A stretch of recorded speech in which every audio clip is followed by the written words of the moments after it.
Subscribe to Storylab. Now, let's begin this one. Calvin Lancaster had learned to control his breathing in situations where most men would have drowned.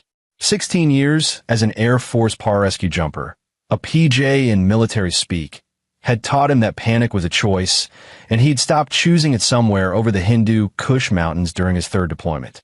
207 combat rescues, 43 under direct enemy fire. He'd pulled dying men from burning helicopters, performed field surgery in Taliban-controlled territory, and once talked a pilot through landing a damaged C-130 while hanging from a rescue cable at 12,000 feet. Nothing had prepared him for the phone call from Mercy General Hospital at 3:47 p.m. on a Tuesday in October. His son Ethan was 11 years old, played Little League baseball, got B's in school except for math, where he excelled, loved building model airplanes with his father on Sunday afternoons, had his mother's dark hair and Calvin's gray eyes. Ethan was the reason Calvin had finally accepted the training position at Lackland Air Force Base 2 years ago, trading combat deployments for a normal life in San Antonio. The normal life ended when Calvin walked into the ICU and saw his son's small body suspended in traction, both legs broken in multiple places, left arm shattered, right arm fractured at the wrist, 3 cracked ribs, severe bruising across his torso. The orthopedic surgeon said it would take months of physical therapy, maybe years. The psychological damage was harder to quantify. Calvin's wife Alexis sat beside the bed, her face pale and streaked with mascara. She'd been beautiful when they met 7 years ago. Still was, though grief had carved new lines around her eyes in the past 6 hours. She looked up when Calvin entered, and something flickered across her face. Not quite guilt, not quite fear, but close. What happened? Calvin's voice was steady, clinical, the same tone he used when assessing casualties in the field. Alexis glanced at the unconscious boy, then back to Calvin. He got jumped after school, in the parking lot behind Henderson's Market. Some older kids. Older kids don't do this kind of damage.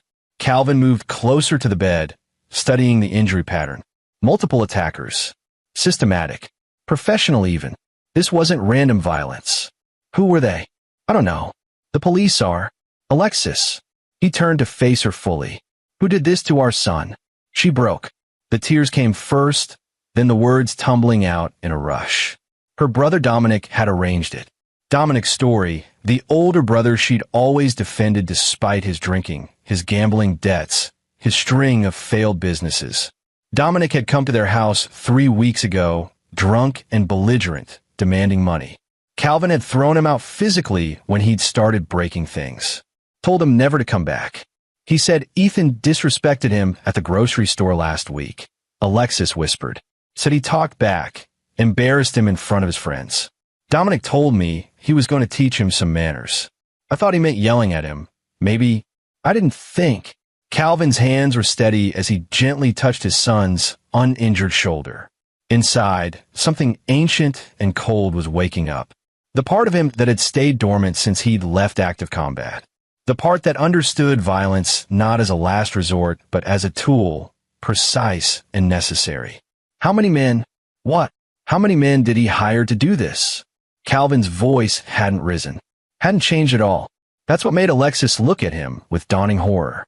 Calvin, don't. Please. He's my brother. He made a mistake. How many? 12. He bragged about it to me on the phone an hour ago. Said it cost him $800, but it was worth it to put that mouthy little brat in his place. Calvin, I'm so sorry. I should have warned you. I should have. Calvin kissed her forehead, a gesture so gentle it made her cry harder. It's not your fault. Stay with Ethan. I'll be back. Where are you going? He was already at the door. To teach someone about respect. Dominic Story lived in a rental house on the east side, the kind of neighborhood where neighbors minded their business and police sirens were ambient noise. Calvin had been there once for a birthday barbecue that ended with Dominic passing out drunk in the yard while Alexis made excuses. He'd never liked the man. Dominic had the kind of cruel streak that flourished in weakness, the bully's instinct to target those who couldn't fight back. Calvin didn't go to the house. Not yet. He went home instead, to the detached garage he'd converted into a workshop. The model airplanes lined one shelf. His old gear occupied the rest. Not the official equipment, but the personal items he'd accumulated over 16 years of operating in places where the rules were different. A PJ learned to improvise, to acquire what was needed through channels that didn't appear in any manual. He sat at his workbench and opened his laptop. His fingers moved across the keyboard with the same precision he'd once used to set up an emergency 4-line in a sandstorm. Dominic's phone records took 40 minutes to access. Calvin had maintained certain connections with certain people at Fort Bragg who owed him favors. The kind of favors that came from pulling someone's brother out of a burning Humvee in Kandahar. 12 phone numbers appeared. 12 men who'd beaten an 11-year-old boy nearly to death for $800. $67 per man. Calvin studied each number, running them through databases that technically he shouldn't have access to, but did anyway. Names emerged. Addresses. Employment records. Criminal histories, most of them had them. Assault. Battery. Drug charges. One had done time for armed robbery. Calvin made a list. Not on paper. He'd learned long ago never to write down operational details. He memorized each name, each address, each pattern of daily movement that he could extract from social media posts and traffic camera records. These men weren't smart. They posted their locations constantly, checked in at bars and gyms, documented their entire lives for anyone with the skills to look. By midnight, Calvin had names, faces, and locations for all 12 men. He printed nothing, saved nothing. The information lived in his head the way radio frequencies and coordinates had once lived there during missions. He could recall it perfectly when needed, and it would disappear just as completely when he no longer required it. His phone buzzed. Alexis. He answered. Ethan woke up, she said. Her voice was raw. He asked for you. I'm on my way. Calvin, the detective wants to talk to you tomorrow. Detective Ernest Baxter. He seems like a good man. I'll be there. He ended the call and locked the garage. The house was dark and quiet. He changed into clean clothes, civilian casual, jeans, and a t-shirt. Then he drove back to the hospital, where his son lay broken in a bed too large for him. Ethan's eyes were glazed with morphine, but he recognized his father. His voice was small, nothing like the energetic chatter that usually filled their house. Dad, I'm here, buddy. Calvin took the uninjured hand carefully. How do you feel? Hurts. Tears leaked from the corners of Ethan's eyes. I didn't do anything wrong. I said hello to Uncle Dominic at the store. That's all. Then these men, there were so many, Dad. I tried to run, but they were everywhere. Calvin felt Alexis's eyes on him, pleading silently. He kept his expression neutral, his grip on Ethan's hand gentle and steady. He did nothing wrong. You understand that? Nothing that happened is your fault. They said I needed to learn respect. They kept saying it while they... Ethan's voice broke. Will they come back? No. Calvin's voice carried absolute certainty. They'll never come near you again. I promise. Ethan's eyes drifted closed, the drugs pulling him back under. Calvin sat with him until the boy's breathing deepened into sleep, then rose and kissed his forehead. I need coffee, he told Alexis. You want anything? She shook her head. She knew him well enough to recognize when he wasn't really asking about coffee. Be careful. Always am. The hospital cafeteria was closed, but the vending machines in the lobby worked. Calvin bought a coffee he didn't want and sat in a plastic chair, his mind organizing the next 48 hours. He'd requested emergency leave already. His commanding officer had granted it without question. Everyone knew about Ethan. The entire pararescue community had sent messages, offers of help, promises of support. They were good men, his brothers in arms. But this wasn't something they could help with. This required a particular set of skills and a willingness to operate outside the boundaries that good men respected. Calvin had crossed those boundaries before. Not officially, never officially, but there had been missions in places that didn't exist against targets who weren't supposed to be found. He'd learned that the distance between rescue and revenge was sometimes just a matter of perspective. Save one life by taking another. The calculus was simple when you were holding a dying Marine in your arms and the enemy was 50 yards away. He finished the coffee and checked his watch. 2:15 a.m. The first man on his list, a 32-year-old ex-con named Terry something who worked third shift at a meatpacking plant, will be getting off work in 45 minutes. He always stopped at the same gas station for cigarettes and energy drinks.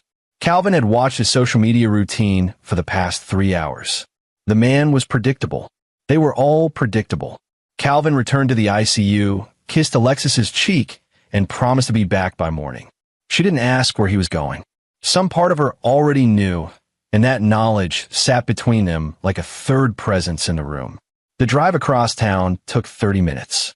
Calvin parked his truck, a nondescript Ford F-150 in gray, the most common vehicle in Texas, in a shopping center lot 3 blocks from the gas station.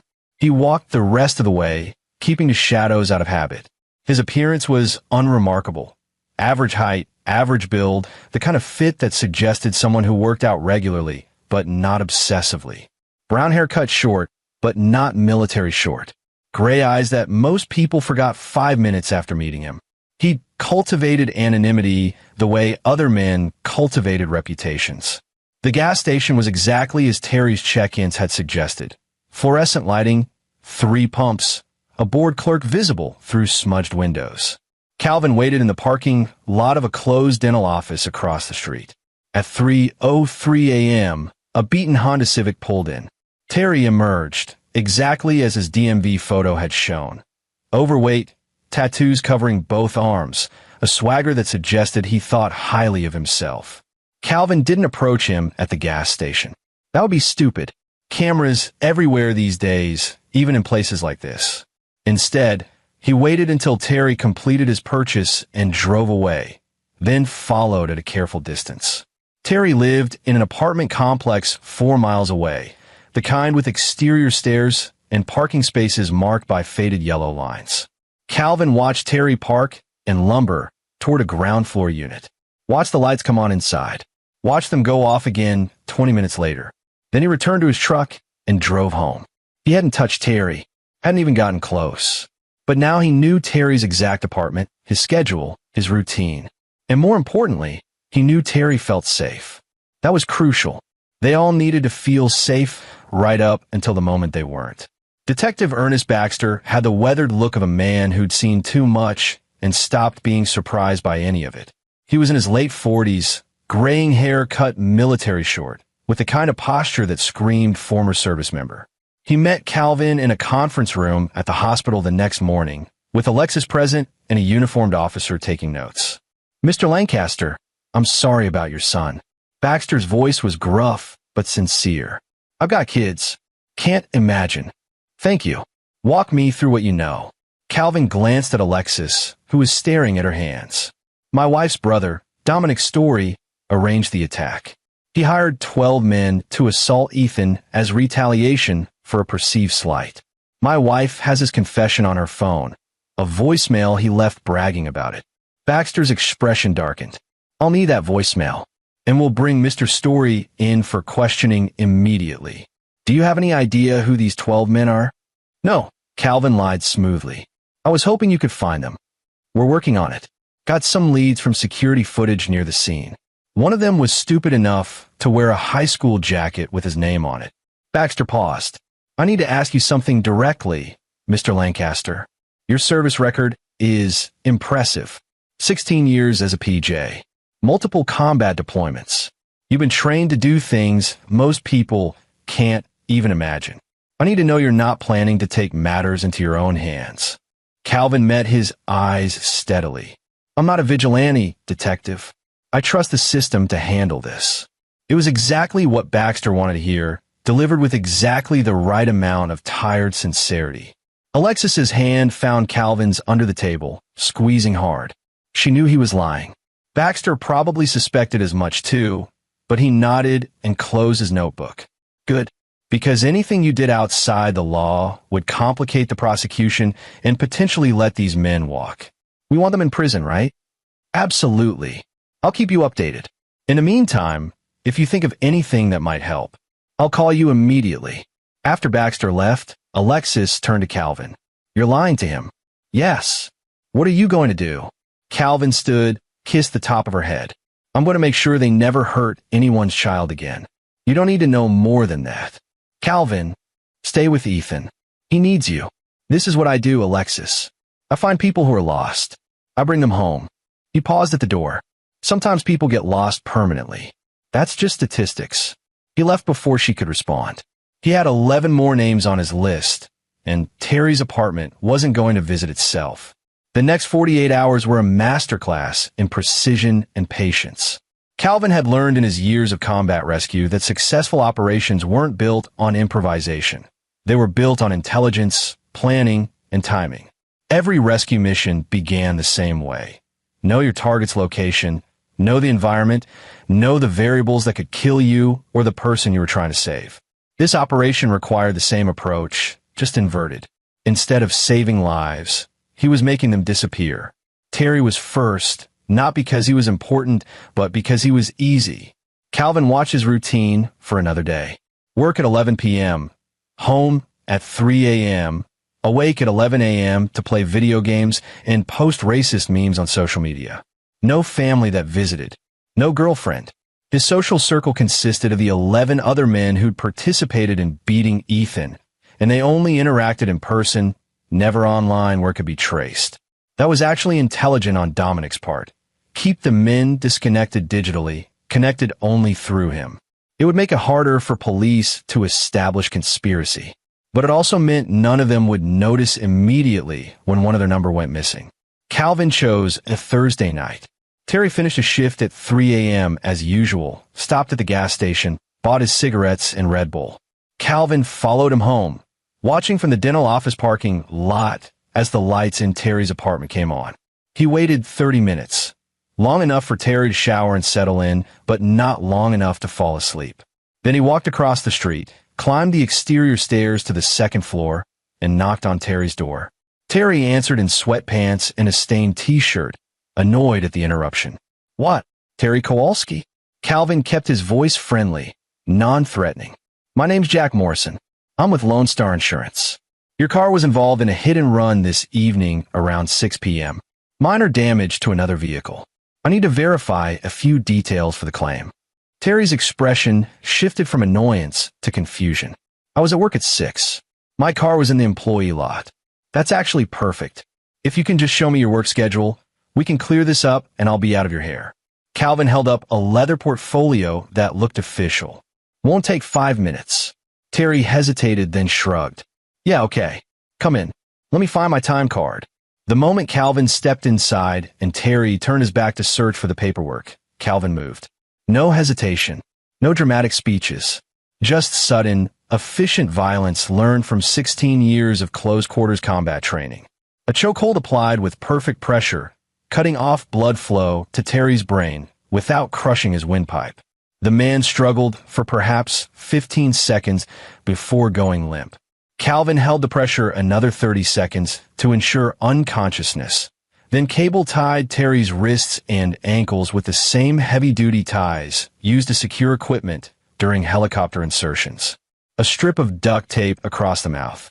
Then he lifted Terry, 240 pounds of dead weight, in a fireman's carry and walked out of the apartment as calmly as he'd entered. The parking lot was empty. Calvin's truck was parked around the corner, tailgate already open. He loaded Terry into the covered bed like cargo, closed it, and drove away. The entire encounter had taken 6 minutes. No cameras had captured his face. No neighbors had seen anything. He was wearing gloves. His shoes were a common brand, purchased with cash from a Walmart 3 towns over. Terry woke up 40 minutes later in a place that smelled of oil and metal. An abandoned mechanic's garage 15 miles outside San Antonio, one of dozens of commercial properties foreclosed during the 2008 crash and never resold. Calvin had scouted 5 of them before choosing this one. No nearby residents, no active utilities to track, heavy doors that sealed. You're awake, Calvin said. He was sitting on an overturned bucket, cleaning his fingernails with a pocket knife. Good. We need to talk. Terry's eyes were wild with fear, darting around the dim space. A single battery-powered lantern provided light. He tried to speak through the tape, muffled sounds of panic. I'm going to remove the tape, Calvin said calmly.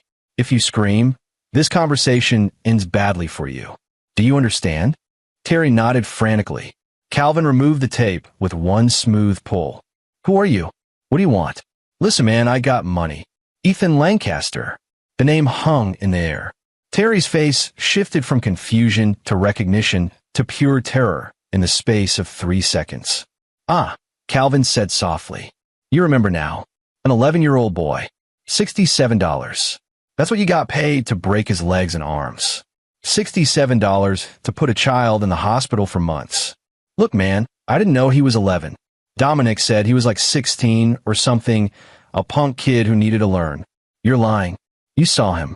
You participated in beating a child nearly to death, and you knew exactly what you were doing. Calvin stood, walked closer. Here's what happens next. You're going to tell me everything about the other 11 men. Names, where they are, when you're supposed to meet again. Every detail. And if I do, you let me go? No. Calvin's voice was matter of fact. But I'll make it quick. If you don't, it won't be. Terry talked. For the next hour, he gave up everything. Names Calvin already knew, but also details about how Dominic had recruited them, where they'd planned the attack, how they decided who would hit the kid and who would hold him down. Terry cried while he talked, offered excuses, promised he'd never do anything like it again. Calvin listened without expression. When Terry finished, Calvin kept his promise. It was quick. Terry never saw his family again, never posted another meme, never cashed another paycheck. His body wouldn't be found. Calvin had learned the hard way in Afghanistan that the right terrain could swallow people completely. 1 down, 11 to go. The next 5 men disappeared over the following 36 hours, each one taken with the same methodical precision. Calvin approached each operation differently, adapting to individual circumstances and vulnerabilities. The second man, Marcus Webb, a warehouse worker with a cocaine habit, was taken from a parking lot behind a strip club at 2 a.m. Calvin posed as a dealer, offered product at half price, and Marcus followed him willingly to what he thought was a deal. He realized his mistake when Calvin's fist connected with his solar plexus and the zip ties came out. The third and fourth men, brothers named Rick and Daniel Ortega, were more complicated. They lived together, worked together at a construction site, and were rarely apart. Calvin observed them for 8 hours before identifying their pattern. Every day at lunch, Rick drove to a nearby taco truck while Daniel stayed at the site. Calvin took Rick first, using a doctored energy drink spiked with a sedative that hit him 30 seconds after he'd driven away from the taco truck. Rick slumped over the wheel, and Calvin, following his own truck, simply pushed Rick's vehicle into a drainage ditch on a rural road, extracted him, and drove away. Daniel went missing that evening when he went looking for his brother, following the location Calvin had anonymously texted him from Rick's phone. The fifth man, Jason Keller, a gym trainer with an extensive criminal record, was perhaps the most satisfying. He'd been the one to actually break Ethan's left arm, according to Terry's confession. Calvin watched him at the gym for 2 days, noting how Keller loved to brag about his toughness, how he intimidated clients, how he talked about the money he made on the side doing security work. Calvin approached him in the gym parking lot after closing, posing as someone who needed exactly that kind of security work. Keller was eager, greedy, stupid. He got into Calvin's truck willingly to discuss the job. He never got out. By Friday evening, 42 hours since Ethan had been attacked, 5 men had vanished without trace. No bodies, no witnesses, no evidence beyond unexplained absences that their families and employers attributed to the kind of irresponsibility these men were known for. Terry had a history of disappearing for days on benders. Marcus owed money to his dealer. The Ortega brothers had talked about fleeing to Mexico to avoid child support payments. Jason had mentioned to several people that he might go visit his sister in Nevada. Calvin had listened to their lives, learned their patterns, and used their own weaknesses as cover for their disappearances. He returned to the hospital Friday night to find Ethan awake and in less pain. The morphine had been reduced, replaced with a milder painkiller. His son even managed a small smile. Hey, Dad. Mom said you've been busy with work stuff. Had to handle a few things. Calvin sat beside the bed. How are you feeling? Better. Doctor says I might get to go home in a week if everything goes okay. Ethan's smile faded. Dad, have they caught the guys who did this? The police are working on it. Do you think they'll find them? Calvin met his son's eyes. I think everyone gets what they deserve eventually. Alexis watched this exchange from the corner of the room, her face unreadable. After Ethan fell back asleep, she followed Calvin into the hallway. 5 men are missing, she whispered. It's on the news. Police are investigating. And Dominic called me, panicking. He thinks someone's coming for all of them. Sounds like a bad week for bad people. Calvin, this is insane. You can't just what? He turned to face her fully. Can't protect my son? Can't make sure the people who put him in that bed never hurt another child? What would you have me do, Alexis? Wait for the justice system? Hope they get a few years in prison and come out meaner. I don't know. This isn't you. You save people. You don't. Make them disappear. Calvin's voice was soft but hard. I've done plenty of that, Alexis.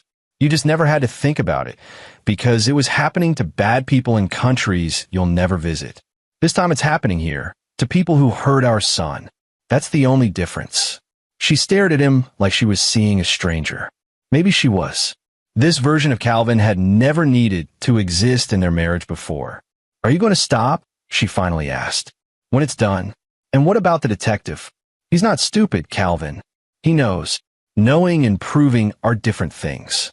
Calvin kissed her forehead. Go be with Ethan. I'll be back tomorrow. He left before she could argue, stepping into the elevator with 3 other visitors. His phone buzzed. A text from a block number.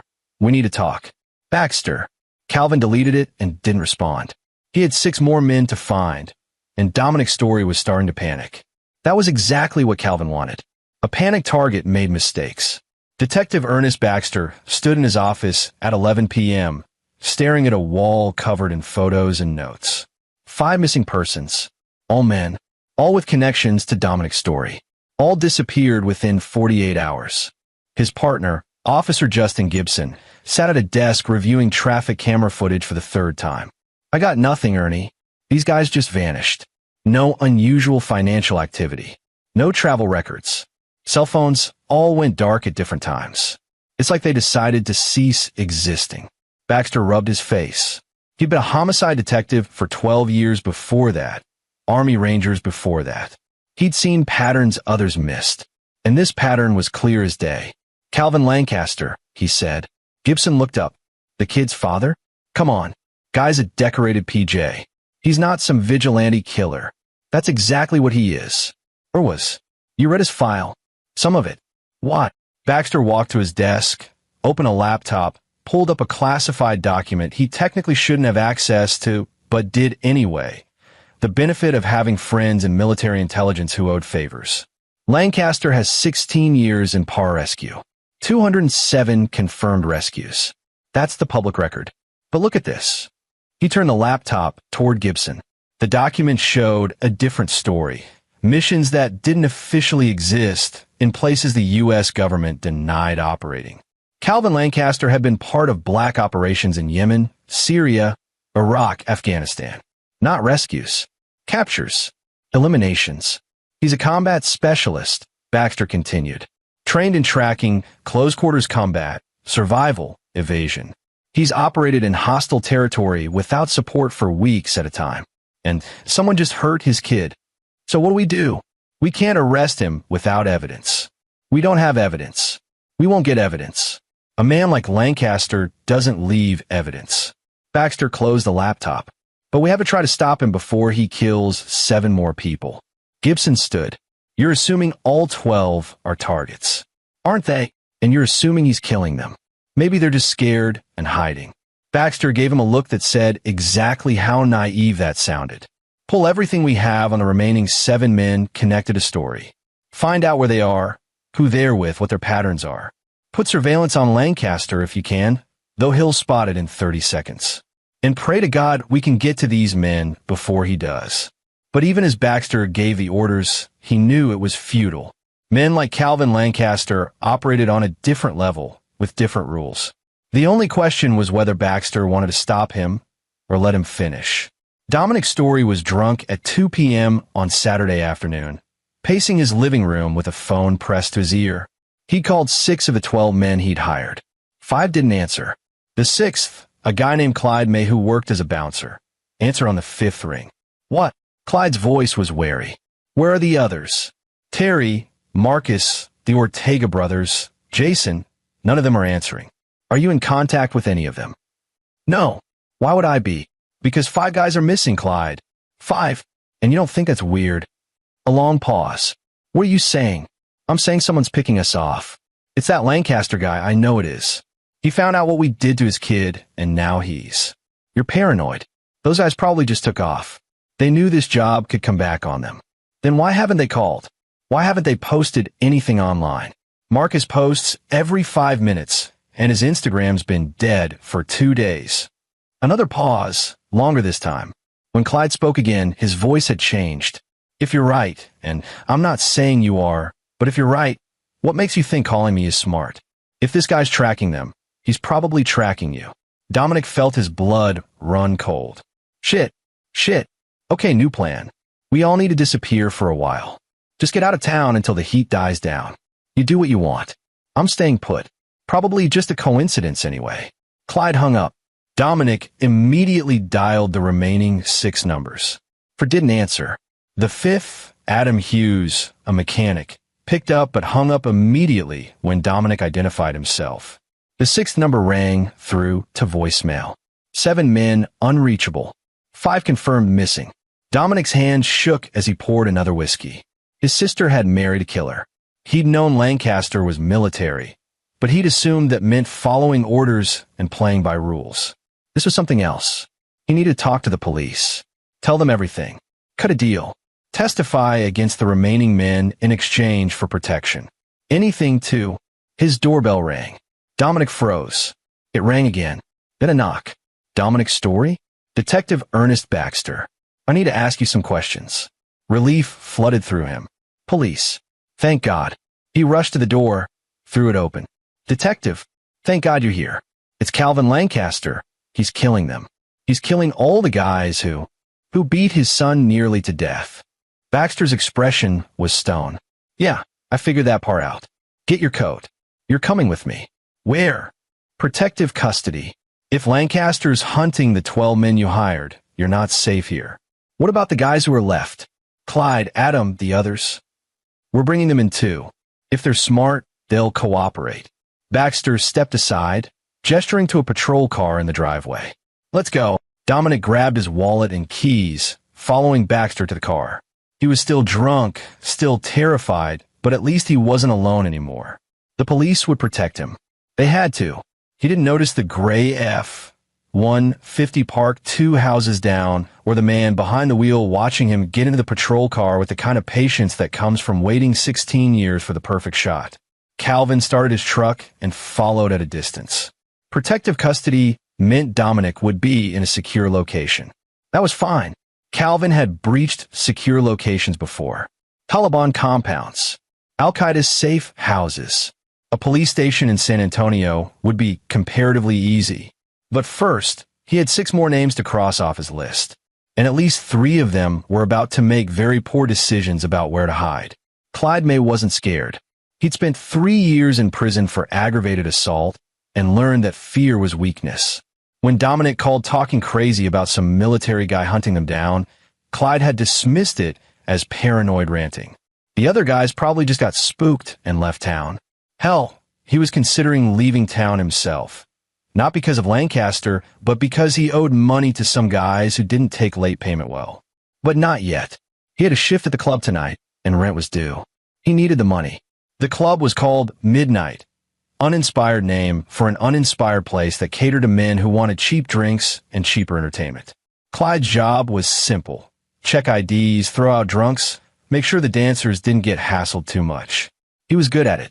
6'4", 250, with a neck like a tree trunk and hands that had broken more than a few jaws. He showed up at 8 p.m., took his position by the door, and settled in for another boring night. The first 2 hours passed normally. Rejected a few fake IDs, tossed one guy who got handsy with a waitress. Easy money. At 10:15, a man approached the door. Average height, average build, gray eyes. Something about him made Clyde pay attention. The way he moved, maybe, or the calm way he met Clyde's stare. $20 cover, Clyde said. The man handed him a 20. Busy night. Busy enough. You been here before? First time. Friend recommended it. The man smiled, perfectly pleasant. Said the security was top-notch. Something about the way he said security made Clyde's instincts flare. But the guy had paid, wasn't causing trouble. Clyde waved him through. He watched the man walk to the bar, order a beer, and sit in a corner booth with a clear view of the entire club. Not watching the dancers. Watching Clyde. Okay, that was weird. Clyde pulled his phone, considering calling the cops. But what would he say? A guy was sitting quietly at a bar? He'd sound paranoid. Worse, he'd draw attention to himself. And the club owner didn't like bouncers who caused drama. At 11:30, a fight broke out on the other side of the club. Two guys arguing over a woman, the oldest story in the book. Clyde moved quickly, shoving through the crowd. By the time he got there, the fight was over. One guy had stormed out, the other was being held back by his friends. Everyone calm, Clyde ordered. You want to fight, do it outside. Otherwise, sit down and shut up. They sat down. Clyde turned back toward his post. The man from the corner booth was gone. Clyde scanned the crowd, looking for those gray eyes. Nothing. Must have left. Good riddance. He returned to his position by the door, glancing at his phone.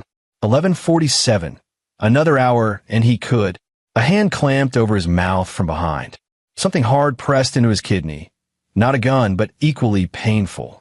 A voice, calm and cold, spoke directly into his ear. Don't struggle. Don't shout. Walk toward the back exit like we're old friends leaving together. If you try anything, everyone in this club is going to see what happens to men who beat children. Clyde tried to turn his head. The pressure on his kidney increased, sudden and agonizing. His knees buckled. Walk, the voice repeated. Clyde walked. Through the club, past the oblivious crowd, toward the back exit that led to a service alley. His mind raced. Who was this? How did he know about? Oh God. Lancaster. The back door opened. Cold night air hit Clyde's face. The alley was empty, dim, lined with dumpsters. The hand released his mouth, but the pressure on his kidney remained. Here's what happens, Lancaster said. You're going to tell me where the other 6 men are. Locations, phone numbers, everything. Then you're going to come with me. I'll scream. Someone will hear. The pressure on his kidney increased exponentially. Clyde gasped, nearly vomiting from the pain. No one's coming. No one saw us leave. Even if they did, by the time anyone checks this alley, we'll be long gone. Lancaster's voice never rose, never wavered. I've extracted high-value targets from active combat zones. You're a bouncer at a strip club. This isn't even difficult. Clyde's training from prison kicked in. Never give up information, never show weakness. Go to hell. Wrong answer. What happened next happened so fast Clyde barely processed it. A foot sweep that sent him crashing to the concrete. His arm wrenched behind his back at an angle that made him scream. Zip ties around his wrists. Tape over his mouth. Then he was being dragged, literally dragged, toward a truck parked at the alley's end. Clyde tried to fight, tried to kick, tried to do anything. But Lancaster moved like water, anticipating every struggle, countering every attempt with minimal effort. It was humiliating. Clyde had beaten a child in a group of 12 men. Now he was being manhandled by one man who seemed bored by the whole process. The truck's bed opened. Clyde was thrown inside. The cover slammed shut. Darkness. The engine started. Movement. Clyde had about 20 seconds of defiant silence before the fear really hit. Then he spent the next 40 minutes crying into the tape, wishing he'd just left town when Dominic had warned him. By Sunday morning, 8 men had disappeared. Clyde May was gone. So were Adam Hughes and Harold Ball, both taken within hours of Clyde. The pattern was clear. Lancaster was moving faster now, more aggressive. He wasn't trying to be subtle anymore. Detective Baxter brought the remaining 4 men into protective custody at the precinct. Santos Beasley, Roy Harris, Bill Osborne, and Kevin Owens, all criminals, all scared out of their minds. Baxter stuck them in separate interview rooms and rotated uniformed officers to watch them. Dominic Story was in a 5th room, demanding a lawyer and immunity before he'd say anything more. This is a mistake, Justin Gibson said, watching the monitors showing each room. We're protecting the guys who beat a kid nearly to death. We're protecting witnesses, Baxter corrected. And we're preventing Lancaster from committing 8 more homicides. You sure they're homicides? No bodies have turned up. They won't. Lancaster's too good for that. Baxter rubbed his eyes. 48 hours without sleep was catching up with him.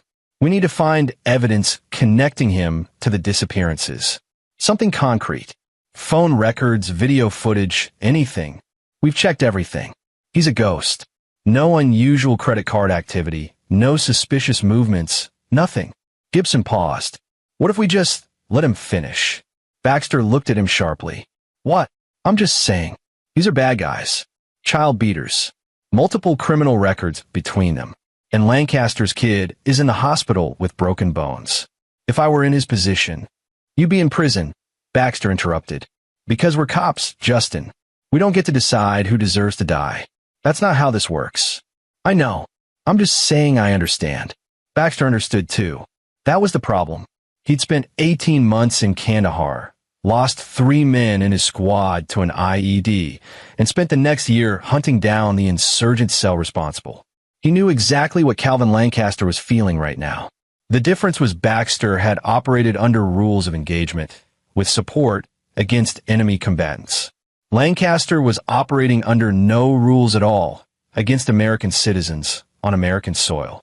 And Baxter's job was to stop him, even if part of him wanted to look the other way. His phone rang. The desk sergeant. Detective? You need to see this. Someone just dropped off a package addressed to you. What kind of package? Looks like a file folder. Says evidence on the front. Baxter and Gibson exchanged looks. They headed downstairs to find a manila folder sitting on the front desk, sealed with tape. No return address. No postage. Hand-delivered. Baxter opened it carefully. Inside were 12 printed pages, each one detailing a different man. Names, photos, addresses, criminal records. And most damning, detailed descriptions of each man's involvement in the assault on Ethan Lancaster. Who held the boy down? Who broke which bones? Who laughed while it happened? The last page had a handwritten note. Your job is to protect and serve. These men serve no one but themselves, and they deserve no protection. 8 are gone. 4 remain. When this is over, you'll do your investigation. You won't find anything. And deep down, you won't try very hard. CL, son of a bitch, Gibson breathed. He's taunting us. No, Baxter said slowly. He's making sure we know exactly who these men are. He wants us to understand why he's doing this. He looked at the 4 men visible on the monitors upstairs. He's also telling us he's not done. So what do? Baxter made a decision. We protect them. 24-hour surveillance, rotating shifts. No one goes anywhere alone. We'll keep them here as long as legally possible, then move them to a safe house if we have to. Lancaster can't touch them while we're watching. But even as he said it, Baxter remembered something from his ranger training. An instructor who'd worked with special operations groups, including PJs. The man had said, if a pararescue jumper decides someone needs to be found, they will be found. If they decide someone needs to disappear, they will disappear. And if you're in the way, you better hope they still remember you're on the same side. Baxter had a sinking feeling that Calvin Lancaster had stopped caring about sides. Calvin read the news coverage from his truck, parked 3 blocks from the police station. 8 missing persons. Police investigating. Detective Ernest Baxter refusing to comment beyond confirming an active investigation. Good. That meant the remaining 4 were inside, protected. Dominic too, probably. Calvin could work with that. He'd spent 2 years in SEER training, survival, evasion, resistance, escape. Breaking into a police station wasn't impossible, just challenging. But first, he needed to finish what he'd started with the 8 who'd disappeared. They were alive, barely, scattered across 3 locations Calvin had prepared in the weeks before Ethan's attack. He'd known something was coming. Dominic had been escalating for months, drunk calls and threats. Calvin had planned for contingencies. He just hadn't planned on them beating his son. That changed things. He drove to the first location, an abandoned barn 40 miles outside San Antonio. Terry, Marcus, and Jason were there, secured and silent in a way that meant they wouldn't be causing problems anymore. Calvin had left them supplies, water, basic food, a bucket, enough to survive barely. They were beaten men now, broken in ways that had nothing to do with physical injuries and everything to do with understanding what happened when you touched Calvin Lancaster's family. The second location held the Ortega brothers and Adam Hughes. Same setup, same broken spirits. The third location was Clyde, May, and Harold Ball. Clyde had lasted longer than the others before breaking, which Calvin respected. But he'd broken eventually. They all did. Calvin had been careful. No permanent damage that couldn't be explained by the kinds of accidents that happened when criminals went on the run. Falls, car crashes, drug overdoses. Each man had been psychologically destroyed, but physically intact, which was more mercy than they'd shown Ethan. When this was over, when Dominic and the remaining four were dealt with, Calvin would make an anonymous call. The police would find these locations. They'd find 8 men babbling about a monster who'd hunted them down, who'd made them understand what it meant to hurt children. The men would try to describe him. The descriptions would never quite match, and Calvin would be long gone. But first, he needed to get inside that police station. The opportunity came on Monday morning. Calvin had been watching the station for 36 hours, noting shift changes, delivery schedules, visitor patterns. He noted that breakfast was delivered daily at 7:15 a.m. from a local diner, coffee and breakfast tacos for the officers pulling night shifts. Calvin intercepted the delivery driver 2 blocks from the station, showing an official-looking badge and explaining there'd been a contamination report at the diner. He offered to deliver the food himself rather than throw it away, to avoid wasting the order. The driver, exhausted from his shift, readily agreed. Calvin entered the station at 7:18 a.m. carrying 2 large bags of food. He was wearing glasses, a different hairstyle, clothing that added bulk to his frame. Small changes that drastically altered his appearance on camera. "Morning," he said cheerfully to the desk sergeant. "Breakfast for the boys upstairs." The sergeant waved him through without really looking. Calvin climbed the stairs, noting cameras, exits, the locations of the interview rooms. He could see through small windows. Kevin Owens in room 3, Bill Osborne in room 4. No sign of Dominic or the other 2. He delivered food to the break room, where 3 officers were drinking coffee and discussing a football game. They barely acknowledged him. Perfect. Calvin left through a side exit, circled the building, and returned to his truck. He needed to see the layout, and now he had it. But attacking the station directly would be stupid. Too many witnesses, too many cameras, too much risk. He needed to draw them out. The solution came that evening.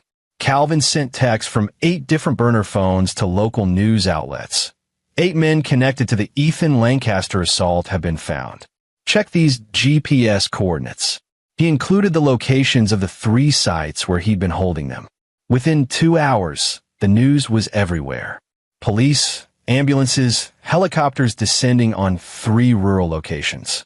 8 men found alive, but in severe shock, dehydrated, traumatized. None could provide coherent statements. All raved about a ghost who'd hunted them down, who'd known everything about them, who'd made them confess every sin before leaving them alive but broken. The media went insane. Vigilante justice? Father's revenge? Who was Calvin Lancaster?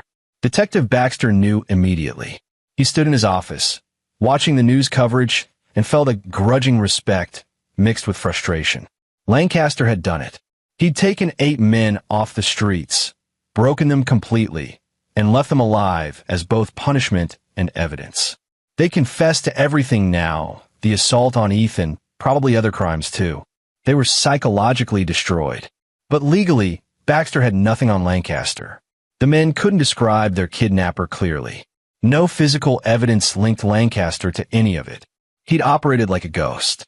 "We need to release the other 4, Justin Gibson said. "We can't hold them any longer without charging them, and we've got nothing solid yet." Story's lawyer is having a fit, threatening lawsuits. Baxter nodded slowly. "Release them, but maintain surveillance. If Lancaster comes after them, we'll stop him," Gibson finished. "Or try to." At midnight, Dominic Story, Kevin Owens, Bill Osborne, Roy Harris, and Santos Beasley were released from protective custody. Each was warned to stay in town, to keep their phones on, to report any contact with Calvin Lancaster immediately. None of them planned to comply. All five had the same thought: get out of Texas before Lancaster found them. They split up, heading in different directions. Dominic went to his girlfriend Jackie Snyder's apartment across town. Kevin and Bill, friends since childhood, went to Bill's sister's house in Austin. Roy and Santos each went aground separately, hiding with family. Calvin watched them scatter from his truck, monitoring the police radio he'd modified to track their dispatch channels. He knew where each man was going before they got there. This was the endgame now. And Calvin was going to make sure each of the final five understood exactly what they'd done when they touched his son.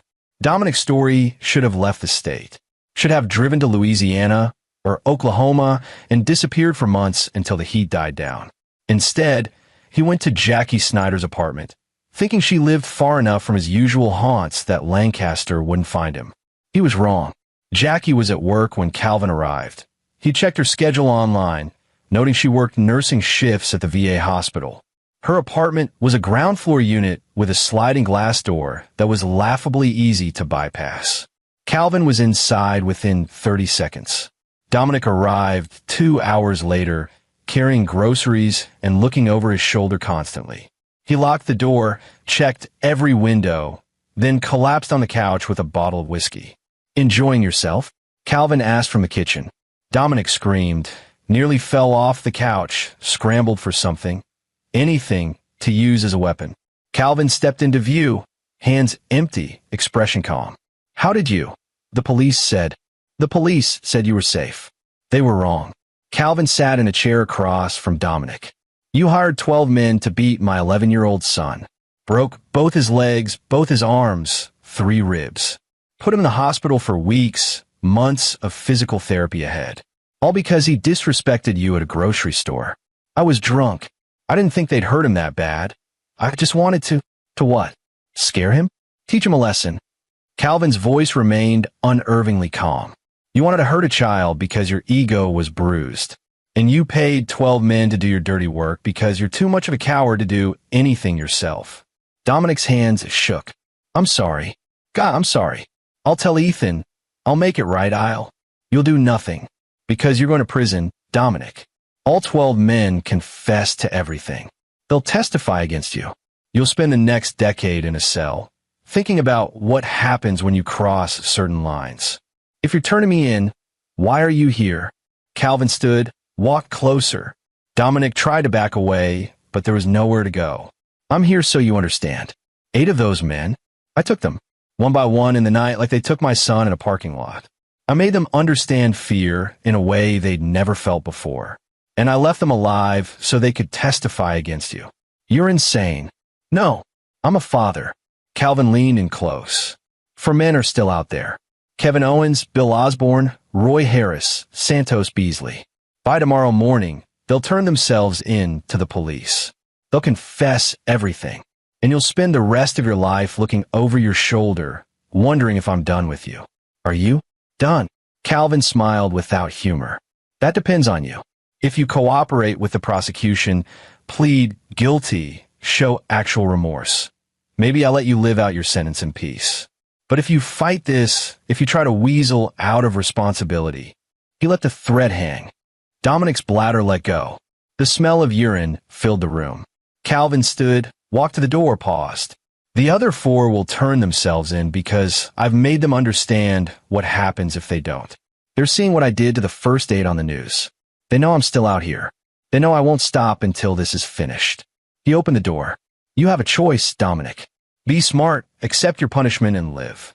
Or be stupid and find out what happens when you waste my mercy." Calvin left. Dominic sat in his own urine, shaking, finally understanding that the nightmare wasn't over. It was just beginning. Kevin Owens and Bill Osborne sat in Bill's sister's apartment in Austin, watching the news. The 8 men found in rural locations were being interviewed by police. All were confessing. All were broken. "We need to run," Kevin said. "Mexico, Canada, somewhere. What do you think we run that he won't find us?"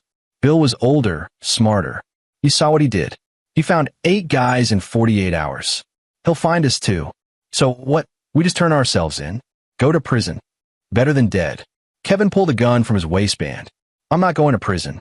And if Lancaster shows up, I'm ready.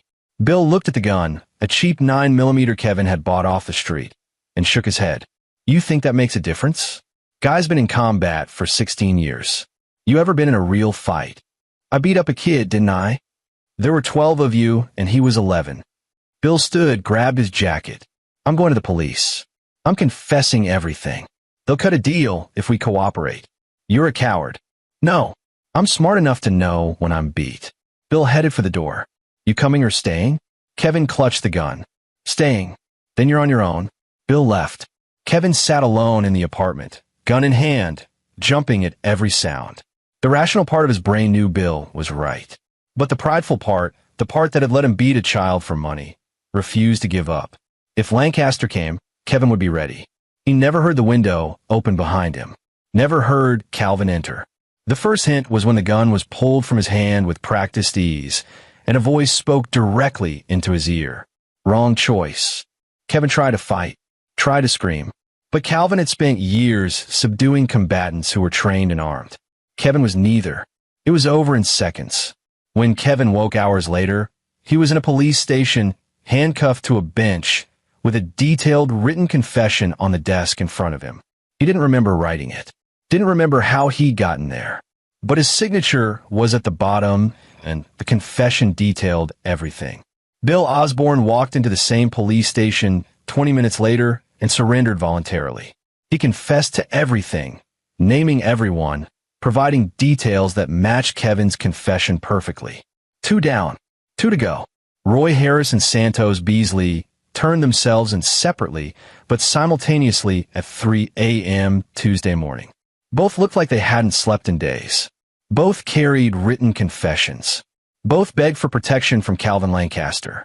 Detective Baxter interviewed them together, recording everything. They confessed to the assault, to being hired by Dominic Story, to their roles in breaking Ethan Lancaster's bones. They provided details only someone present could know. They signed statements. They agreed to testify. Is Lancaster going to kill us? Roy asked. In prison, I mean. Can he get to us in prison? No one's going to kill you, Baxter said, though he wasn't entirely sure that was true. You'll do your time, and you'll be safe. But both men looked doubtful. They'd seen what Lancaster had done to the first 8. They'd heard the stories. Men found alive but broken, raving about a ghost who hunted them down. Neither Roy nor Santos believed prison walls would stop someone like that if he really wanted them dead. Baxter watched them be led away to cells, then sat back in his chair. 12 confessions, all corroborating, all testifying against Dominic's story and each other. The DA would have a field day. Easy convictions across the board. Justice served. Except Baxter knew it wasn't the legal system that had won this case. It was one man, operating outside all rules, using skills honed in classified operations to hunt down and terrify 12 criminals into submission. And the worst part? Baxter couldn't prove any of it. He opened his computer, pulled up Calvin Lancaster's file again. The man had been in the hospital with his son almost constantly during the key 48 hours when the kidnappings occurred. His phone records showed normal patterns. His credit cards showed purchases near the hospital. Every camera that caught him showed him coming and going like any worried father would. But Baxter knew. Lancaster had operated like a ghost, leaving no trace, using skills Baxter himself had been trained in but never mastered to this degree. We doing this? Justin Gibson asked from the doorway. Doing what? Investigating Lancaster for the kidnappings.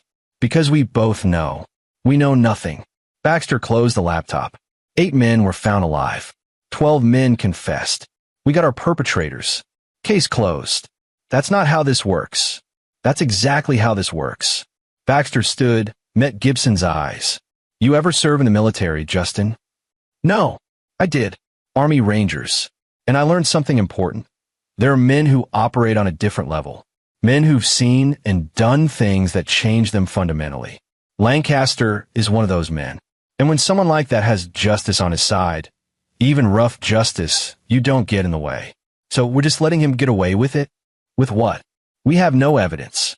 8 men are alive. All 12 confessed voluntarily. Dominic Story will spend the next 10 years in prison. The system worked. Gibson stared at him. You're protecting him. I'm doing my job, which is solving cases. This case is solved. Baxter grabbed his coat. Go home, Justin. Get some sleep. It's been a long week. He left Gibson standing there, looking confused and frustrated. Baxter understood that feeling. But he also understood something Gibson didn't. Sometimes the right thing to do was recognize when justice had been served, even if it hadn't followed the exact letter of the law. Calvin Lancaster sat in his hospital room chair at 6 a.m. Wednesday morning, watching his son sleep. Ethan looked peaceful for the first time in 5 days. The morphine helped, but Calvin thought maybe it was more than that. Maybe on some unconscious level, his son knew the men who'd hurt him were no longer a threat. Alexis sat on the other side of the bed, watching Calvin with an expression he couldn't quite read. Fear? Awe? Disgust? Maybe all three. They all confessed, she said quietly. It's on the news. All 12 men, plus Dominic. The DA says it's the easiest case he's ever had. Good. Detective Baxter came by yesterday, while you were gone. Asked if I knew where you'd been during the past week. What did you tell him? That you were here, with me and Ethan. That you never left for more than a few hours at a time. She paused. I lied to the police for you, Calvin. I know. Thank you. Don't thank me. I'm not proud of it. She wiped her eyes. But I'm not sorry either. Those men, what they did to Ethan, I can't feel bad about what happened to them. Calvin reached across the bed, took her hand. You're not supposed to. You're his mother. Feeling protective is natural. Is that what you call this? Protective? Yes. Ethan stirred, his eyes fluttering open. He saw both parents and managed a weak smile. Mom? Dad? What time is it? Early, Alexis said, stroking his hair. Go back to sleep, sweetie. Did they catch the guys? Ethan asked. The ones who hurt me? Calvin met his son's eyes. They caught them. All of them. They confessed to everything. They go in prison for a very long time. Good. Ethan's voice was stronger than it had been. I hope they learn about respect. Calvin almost smiled at the irony. I think they will. Ethan drifted back to sleep. Alexis looked at Calvin across the bed, 1,000 unspoken questions in her eyes. But she didn't ask any of them. Some truths were better left unexamined. Detective Ernest Baxter closed the Lancaster investigation file at noon on Wednesday. 8 men kidnapped and found alive. 12 men confessed. 1 brother-in-law facing conspiracy charges. Case closed. His captain had praised him for the quick resolution. The DA was thrilled. The media called it justice for Ethan Lancaster. Everyone was happy, except Baxter knew the truth. He sat in his office, staring at Calvin Lancaster's military record on his computer screen. The parts he could access, anyway. The classified portions were redacted, but he could read between the lines. Special operations. High-value target recovery. Combat zones across 3 continents. Men like Calvin Lancaster didn't follow normal rules. They operated in the spaces between black and white, where morality got measured in lives saved versus lives taken. Baxter had met others like him during his Ranger days. Men who understood violence on an intimate level, who could flip a switch and become something different. Something necessary but terrifying. His phone buzzed. A text from an unknown number. Thank you for your service. Both in uniform and now. CL. Baxter stared at the message. Lancaster was thanking him. For what? For not pursuing the investigation too hard. For recognizing when to look the other way. He deleted the text without responding. Then he closed the file, locked it in his desk drawer, and went home to his family. Some cases you solved. Some cases you survived. In some cases you closed while understanding that justice had been served, even if you couldn't prove it in court. This was one of those cases. 3 months later, Ethan Lancaster walked out of the hospital on crutches, both legs in braces, but healing well. The doctor said he'd make a full recovery eventually. Physical therapy would take time, but he was young and resilient. Dominic Story pleaded guilty to conspiracy to commit aggravated assault and got 12 years. No possibility of early parole. The judge had been particularly harsh after seeing photos of Ethan's injuries. All 12 men who'd participated in the assault took plea deals. Combined, They'd serve over 100 years in prison. None would be eligible for parole for at least 5 years. The first 8, the ones who'd been kidnapped and found alive, never spoke publicly about what happened to them during those missing days. When asked, they went silent, eyes distant, clearly traumatized by something they couldn't or wouldn't describe. Calvin Lancaster never confirmed or denied anything. He returned to his job training new pararescue jumpers at Lackland Air Force Base. His colleagues noticed he seemed lighter somehow, like a weight had been lifted. They attributed it to Ethan's recovery. Only Calvin, Alexis, and Detective Baxter knew the full truth. And none of them were talking. On a Sunday afternoon in January, Calvin and Ethan sat in their garage workshop, working on a Model B-17 bomber. Ethan's hands were still learning to grip tools properly again, but he was determined. His physical therapy was ahead of schedule. "Dad," Ethan said suddenly, "can I ask you something?" "Always. Those men who hurt me. On the news, they said they confessed because they were scared of someone. Did you?" Calvin set down the model piece he was holding, met his son's eyes directly. "What do you think?" Ethan considered this. "I think if someone hurt me that bad, you'd do whatever it took to make them pay. Because you're my dad. And that's what dads do." "That's what dads do," Calvin agreed quietly. Did they suffer? The men. They learned an important lesson about consequences. "That's all you need to know." Ethan nodded, seemed satisfied with that answer. They returned to building the model in comfortable silence. Father and son, working together, both whole again in the ways that mattered. Outside, a gray F-150 sat in the driveway. Inside the garage, a man who'd spent 16 years saving lives had spent 1 week ensuring justice. Rough, extra-legal, but absolute, for his son. The model airplane took shape under their hands, piece by piece, just like their family was healing piece by piece. Some scars would remain. Some memories would never fade completely. But they'd survived, and the men responsible had paid the price. That was enough. In his office downtown, Detective Ernest Baxter filed his final report on the Lancaster case, marking it closed with a quiet sense of satisfaction. He'd seen enough war to know that sometimes the right thing to do was recognize when justice had already been served and let it be. 12 criminals confessed. 1 father protected his son. 1 detective knew when to look away. And 1 11-year-old boy would grow up knowing that some people in the world would move heaven and earth to keep him safe.